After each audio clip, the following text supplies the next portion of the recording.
I want to know. And I feel like I'm going to know about Michigan and Oklahoma after this one because we don't know, right? You've got two titans of the industry, man. You've got Edison, you've got Tesla. We have recapped, we have reviewed, we have renounced, and we have regurgitated everything that happened in week one of college football. Make sure you check out all of our content if you hadn't seen it. We got game recaps, individual game previews, and then recaps. But it's time to move on. As Bill Belichick once said, it's on to Cincinnati. Now, we're not going to Cincinnati per se, but mentally we are moving on to week two. And while the meal may not have as many delicious courses as what we had in week one with Texas, Ohio State, Clemson, LSU, Alabama, Florida State, Auburn, Baylor, I can go down the list. We got a big-time matchup with playoff implications happening in Norman, Oklahoma, as Sharon Moore, the head coach of Michigan, our buddy David Cohn's alma mater right there, is going to head back home to play his alma mater in Oklahoma. Both teams are 1-0. Oklahoma took care of the Illinois State Redbirds. Caw, you're dead. 35-3. And Michigan handled New Mexico to start off the season. So both teams are 1-0 in a huge matchup where there's a lot of expectations. David, I want to start with you first because, I'm sure you watched, and I went back and watched a little bit of it, the New Mexico-Michigan game a little bit tighter than what I did and what Blaine did. Tell me your just initial thoughts before we get into matchups here that we like about this Michigan team and how Bryce Underwood looked. Bryce Underwood is better than I thought a true freshman could possibly be. Honest to God, that's my initial reaction. And I say that having watched multiple times every throw he made in the spring game. And when I watched the spring game, I thought, look, it's a spring game, right? Like I didn't overreact. I didn't come on here and say Bryce Underwood's overrated or anything, but there were certain throws down the field where you could see him being inaccurate with deep balls. You could see making the wrong decision. And honestly, it looked like almost everything was a fastball. And the arm talent is through the roof.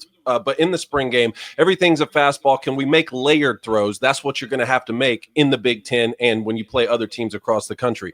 Well, last night, I'm watching a kid who has complete command over the offense. The very first play, he's doing a true zone read, and he's kicking the ball out on a dime, accurate, for a huge pickup for Michigan. I mean, he's breaking records in his first start, 21 of 31, 251 yards through the air, a touchdown. A touchdown, no picks, and Michigan rushed for 201 yards. I mean, that's a better performance than almost every single game they played a year ago. Now, look, I get it. It was 7-5 during the regular season and 8-5 overall. So, yeah, we need to be better than last year. But my hypothesis coming into the season was, can Bryce Underwood be somewhat of a game manager and let the talented roster around him help win the games? Now, this is only against New Mexico, so it's a small sample size. But what I saw last night is a kid who says, no, you know what? You can actually put the game on my back because I'm going to go deliver for us in the biggest moments. He's still going to take his lumps and bruises. I understand that. But I saw a kid who was really poised, and actually it was the defense, once again, that I had more questions about, similar to how they started last year under Wink Martindale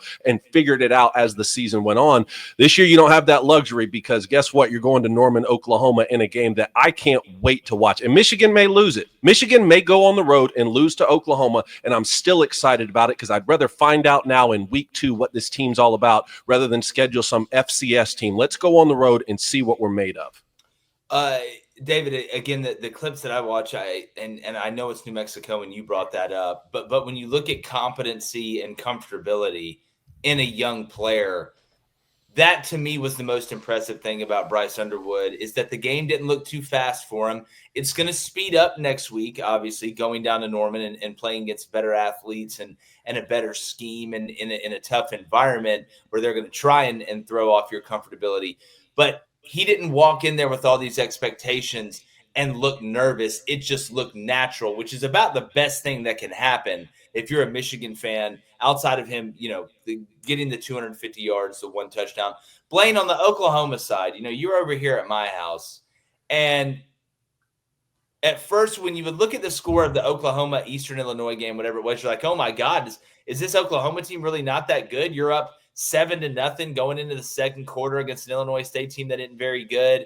You're only up 21-3 heading into the fourth. But I went back and watched every play from Oklahoma offensively. And it wasn't like John Mateer struggled. He was 30 of 37 for 392 yards. He had 3 touchdowns and a pick. He also ran for 24 yards and a touchdown on the ground. But Oklahoma was so vanilla on offense. It was like they did not want to show anything to Michigan at all.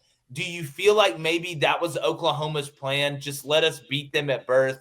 Eventually we're going to put some points on the board. We just don't want to show Michigan too much with this new system that we have over from Washington State and this new quarterback. Do you think it was more of that, or are you a little bit worried about Oklahoma?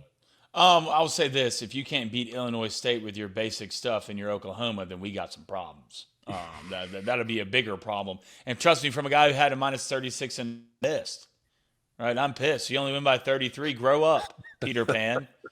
Count Chocula. I will say this: John Mateer. Scammer didn't get scammed on this one. There's no fraud alert. All right, John Mateer's the real deal. All right, and look, I know Oklahoma only gave up 3 points, but you go back and look at this game. Illinois State had some success on the ground. They had 117 yards, averaged 4.5 a carry, and I promise you, all right, if there's anything I know about Michigan football, one, they're going to be able to run the damn ball. Justice Haynes, sorry, he's a problem. Two, they're going to have a pretty good tight end. Surprise, surprise, they do. And three, that defense is not going to be afraid of contact. And look, I know they didn't play phenomenal. I thought the trick play New Mexico fantastic. Really sure it was a fake field goal and the guy threw it. But I'm telling you right now, you better have a bunch of those. I thought Bryce Underwood looked fantastic. I don't think he had to do too much in this football game. But I will say this. This is a clash that I don't think people are ready for. All right. Yeah. You get a Michigan team where you know exactly who Michigan is walking into this. And Oklahoma, somewhat of a finesse team on offense against what Wink Martindale is going to try to do to confuse John Mateer. I thought both teams looked great in their first week matchup. I'm not worried about either teams. It's just which one happens first. Where's the dam going to break? Is it Oklahoma on the front seven against Michigan? Or maybe it's Bryce Underwood against a Brent Venables coach defense, how he's going to show 7 different kinds of smoke. I can't wait for this matchup. I mean, in my opinion, we should live stream it just so I can rock a bunch of Oklahoma gear and try and piss David off. But that's a story for another day. Yeah, well, can't phase me with your Dupree references. David, let me throw this at you. I wonder if you're Oklahoma and you're Brent Venables and that defensive staff. If you're looking at kind of how Sharon Moore calls plays, how he's called games, kind of the conservative nature, albeit in the past from Michigan, but I still think there's an element to we want to run the ball, we want to be physical, we don't want to make mistakes, and we're probably going to win. If you're Oklahoma's defensive staff, isn't rule one, like it always is, stopping the run to force the young quarterback to beat you with still, I think, questionable production on the outside of receiver? I didn't see a guy from Michigan that I'm like, oh my God, this dude scares me to death. Not that they need him, but if I'm Oklahoma, I'm not going to let Michigan beat me on the ground. They're going to have to beat me at home on the air. And then on the other side, if you're Michigan, I think you got to be sitting here and saying, we just can't let Mateer beat us with his feet. We got to make Mateer beat us through the air. And he might. But do both defensive staffs kind of need to have the same plan here? Well, that's a really good question. Oklahoma defensively first, I think they can accomplish a lot of what you're saying by just being disciplined and by fitting the run well, right? Like, are we, more than just like stacking the box or making sure we're always bringing an extra player, are we in the right position at all times and are we run fitting well? Let's at least start there. And then, yes, if we want to bring someone extra in the box just to make sure that Justice Haynes doesn't have 16 carries for 159 yards on us, which you talk about the lineage here from Hassan Haskins to Blake Corum to Donovan Edwards, Kalel Mullins. Justin Hayes said, look, I'm going to pick up right where all those other guys left off. So, yeah, that's where you have to start if you're Oklahoma. And particularly from a point that you brought up, Jake, it's not just a Bryce Underwood and true freshman quarterback thing. It's also like make these guys on the outside at Michigan prove that they're worthy of us dropping back in coverage. To me, the more interesting aspect of this is the other side with Michigan on defense. And I'm going to put it as plainly as I can for you guys. If Michigan plays defense like they did yesterday against New Mexico, Oklahoma will win this football game and probably win by 10 or more points. If Wink Martindale's defense at Michigan can play like they did towards the end of last season, like they did against the Buckeyes, beating them 13-10, if they can play the way they did against Alabama in the bowl game against Jalen Milroe and those guys, then Michigan has a really good shot to win this football game. Which defense are we going to see? Well, David, I want to ask you what part of the defense, worries you the most? I'm looking at the numbers here. New Mexico did throw 3 interceptions. Now, I didn't see them, so I don't know how bad they were or if they were great plays by the defense or where they were on the field. But when I'm looking through this box score and looking at the highlights, I can understand why you would have some concern for that Michigan defense. I mean, Dorian Thomas, he had 10 catches on you for 71 yards. Eventually, you got to figure out there going to him. But what worries you the most about this Michigan defense heading into this matchup? Last year when I went to the Big House and I saw Steve Sarkisian and the Texas Longhorns come up there and really just throttle Michigan's defense, I told you guys, man, their linebackers look really stiff in space, right? And that kind of surprised me. Throughout the season, they got nothing but better. And I think even in zone coverage, they had done a better job throughout the year. And even yesterday, you could see the growth with these guys like Hausman and Jayshon Barnum and those guys. They're still in zone coverage getting picked apart a little bit. And look, maybe New Mexico is a lot better than what people think. Only time will tell. I mean, Jack Land threw some incredible balls and found success in their spacing concepts. But in the middle of the field, it kind of looked a lot like what Baylor was doing against Auburn the other day, where those throws really shouldn't be able to be made against this defense. But I will say the linebacker play looked better to me. Obviously, the defensive line was something we were going to look at because what they say, 17 defensive linemen have gotten drafted from Michigan in the last 11 years. And Mason Graham and Kenneth Grant played the 2 most snaps, the highest snap counts a year ago. Both those guys were first-round picks. We said, like, hey, how are they going to rotate on the defensive line and be able to get after the quarterback? They're going to be able to get after the quarterback, and some of those guys are young guys too, which is really exciting. But the last point that I want to make, and Michigan fans, I mean, look, let's all be honest together. Jayshon Barnum's not going to be playing in the first half of this game against Oklahoma. Unless there's some successful appeal with the Big Ten, which I don't think is going to happen. That targeting call yesterday, say what you want about hitting guys in the helmet or whatever. That's a football play. Either we're playing the game of football or we need to play flag football. And if we are going to say, no, sorry, we're going to you can't touch a guy in his helmet anymore. You just can't hit him there. Then why are we suspending him for the next game? Yeah. Like, college football needs new leadership. And I would say the exact same thing if it were Oklahoma's best defensive player, because I want to see the best guys play football, especially when they're doing their job and they're going and hitting the quarterback. Yeah. I'll give you a great example of when you should be suspended. The reason why Halsey, the safety from LSU, was suspended, because in the Houston game, he got in a fist fight with another player during the game. There you go. Okay. Yeah.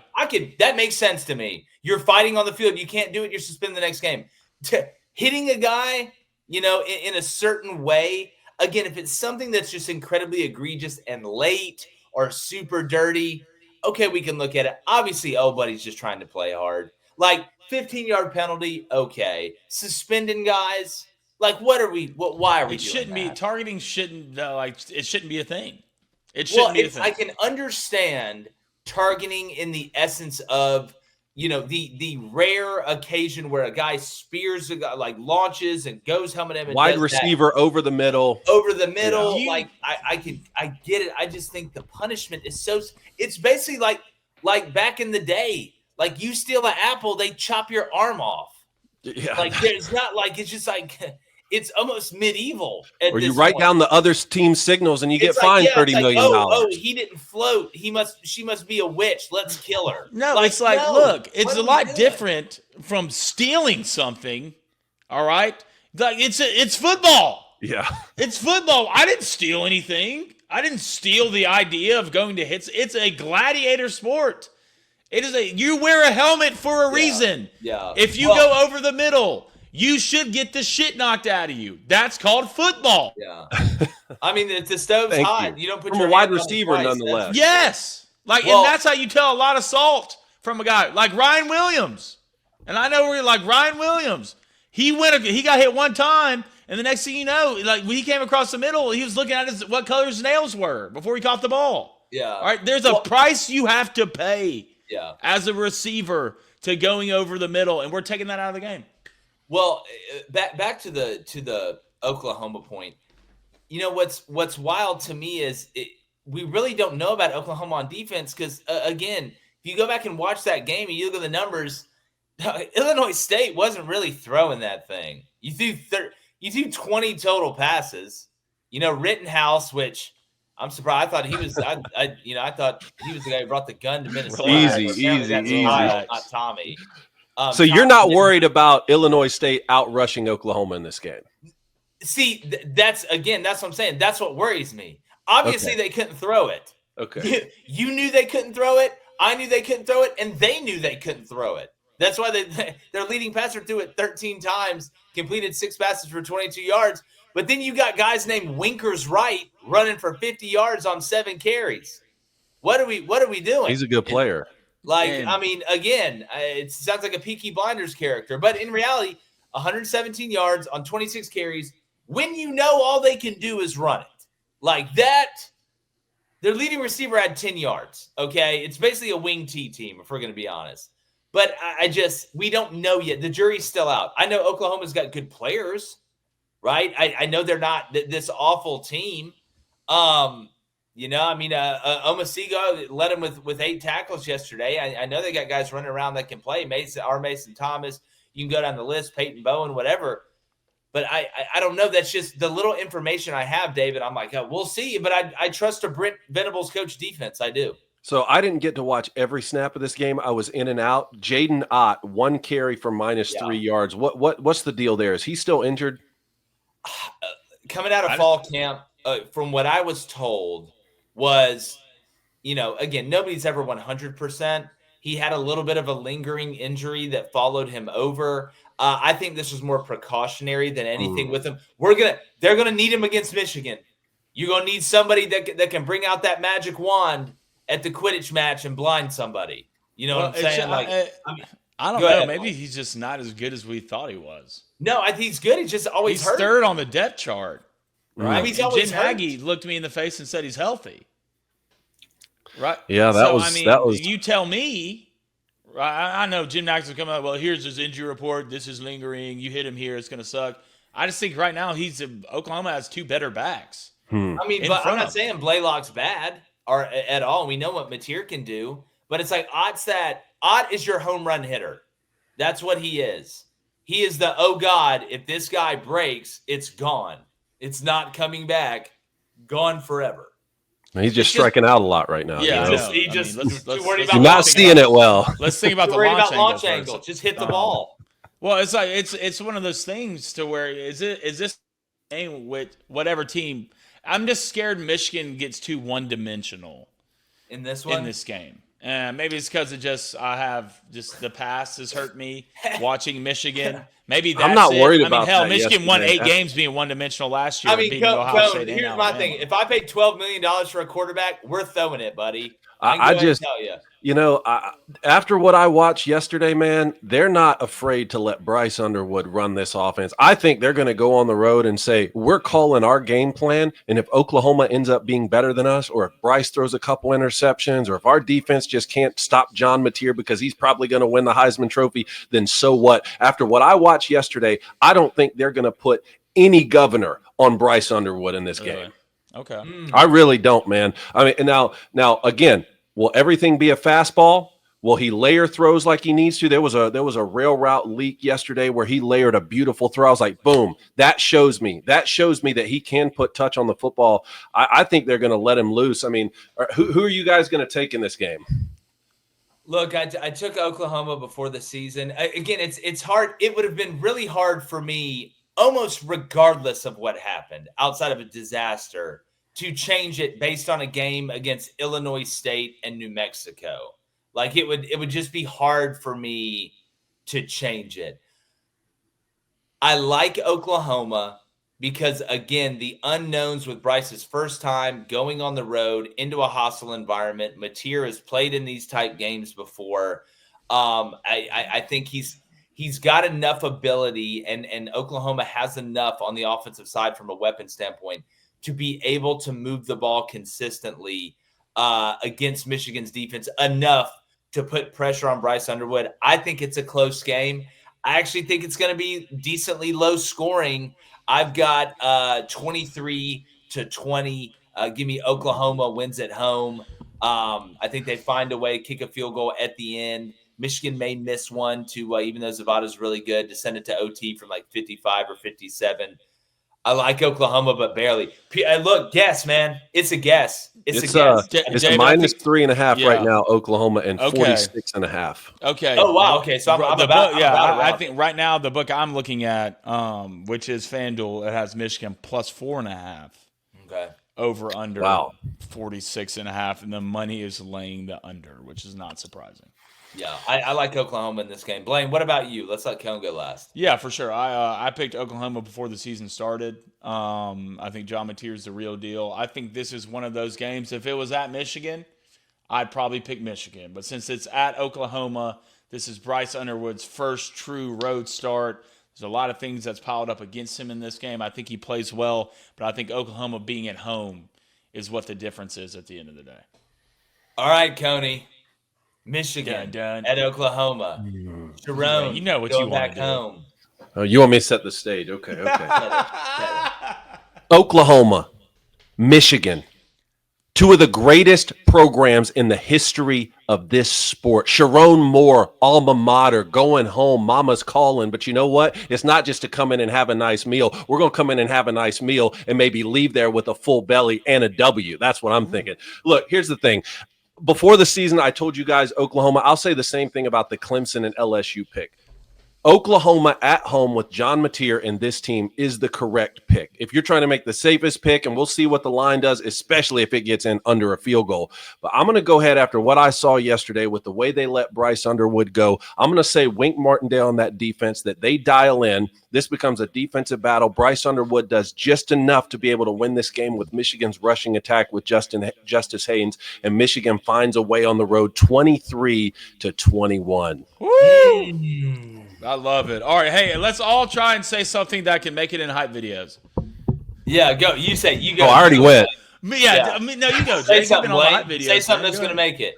Go ahead, Jake. Huh? Why don't you go? Because I'm still thinking of something to say. You don't have Brent Venables will be fired after this. Yeah. In a world where two titans collide. No, Michigan. It's not, man, look. Shut up. It's really the best week 2 game, right? I mean, it's on this slate. We'll see with how good Kansas and Missouri is. I want to know, and I feel like I'm going to know about Michigan and Oklahoma after this one because we don't know, right? You've got two titans of the industry, man. You've got Edison, you've got Tesla. All right, we're going to find out which one works best. I'll tell you which one's Edison. It's Michigan because they're going to line up trying to run at your face. Then you got a little bit of that twice as nice Bryce back there. We'll see if he can do it. I want to see him on the road, but I want to see if Mateer can hold the water. Can he carry the crown that some of us have bestowed it uponeth him to win the Heisman against the Michigan defense that's flying around and trying to cause train wrecks, man? That's what I'm just excited to see, the physicality. And Blaine, why isn't your hair bleached yet? I'm getting there. All right. You have to give me time to set this up. Okay. All right. Okay. Michigan at Oklahoma. Sharon Moore going back to his alma mater to play Brent Venables.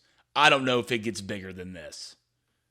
Come on, that's a hype video. It's gotta make What's the Martin Scorsese cinema? Cinema. Absolute cinema. Dude, I hope they watch it and just makes it in there because that's hilarious. That is so great. All right, let us know in the comments, who are you picking, Oklahoma or Michigan? Make sure, again, if you're not subscribed, you hit that subscribe button. Keep sharing the show. We appreciate you guys. Going to have a great week 2. Lock in. If your team lost, there's still time. Don't panic, but panic. If your team won, congrats. Be very overconfident because you may not feel the same way by this time next Sunday. We appreciate you and like the chances of us not being ready for week 2 tomorrow. We're going. Gone.